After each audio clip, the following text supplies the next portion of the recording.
This is Living Power with Dan Hurst. Now, the response to Jesus by the people just amazes me. It's the rest of John chapter 7, and it starts with verse 40. Let me just read this along, and you can follow it. But it's the same response that Jesus gets today. Look at this. When they heard these words, some of the people said, "This really is the prophet." Others said, "This is the Christ." See the difference? Some people say he's a prophet. They were referring to Elijah. But other people say, oh, he's just a prophet. A lot of people today just believe that Jesus was a prophet, a teacher, a good man. You know, and my response to that is, well, if he is a teacher and a prophet and a good man, then if that's all he is, then he was a liar. So he wasn't a good teacher or a good prophet or a good man, because he said he was God. He revealed that he was God, and he is who he says he is, or he isn't.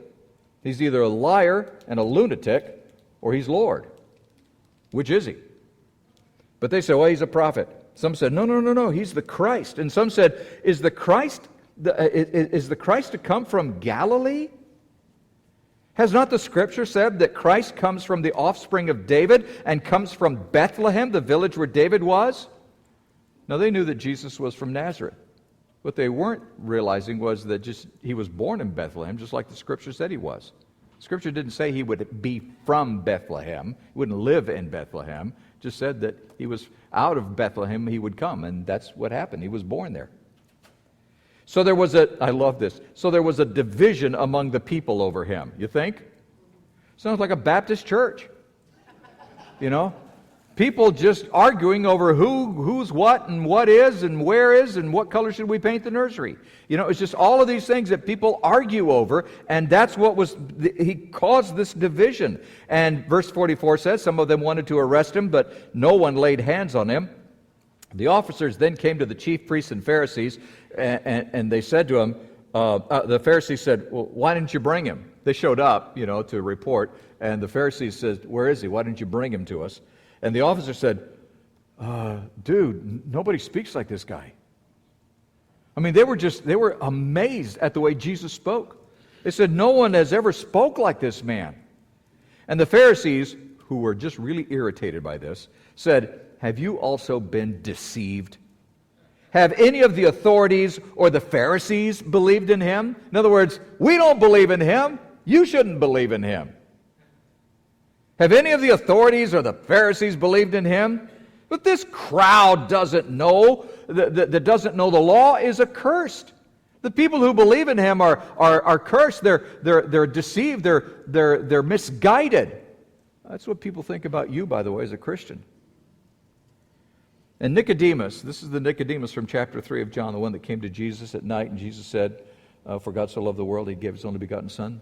This same Nicodemus, who was a Pharisee, Nicodemus, who had gone to him before and who was one of them, speaking of the Pharisees, said to them, all of them, he was saying, now wait, guys, calm down. He said, does our law judge a man without first giving him a hearing and learning what he does?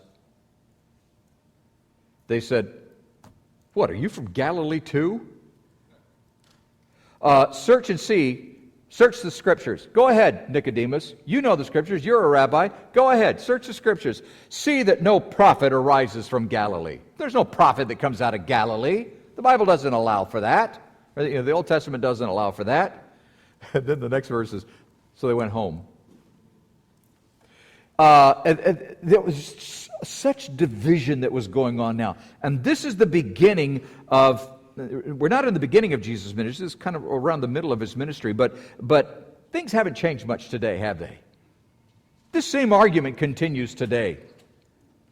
But this is where it all just started really building, and it started bubbling over, and now the Pharisees are really getting angry, and so there's this intent to kill Jesus. And from now on, as we continue studying through John, you've got to realize there's this thing that's seething all through Jerusalem and in the countryside and everything about those who want to follow Christ and those who want to kill Christ. They just don't want to, they hate him. There are a few that didn't want to have anything to do with him, some that were indifferent, but he caused an opinion. People had an opinion about Jesus, just like they do today.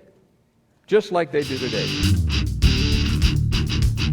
On behalf of Dan Hurst and the Open Class, we want to thank you for watching. We hope it was a blessing.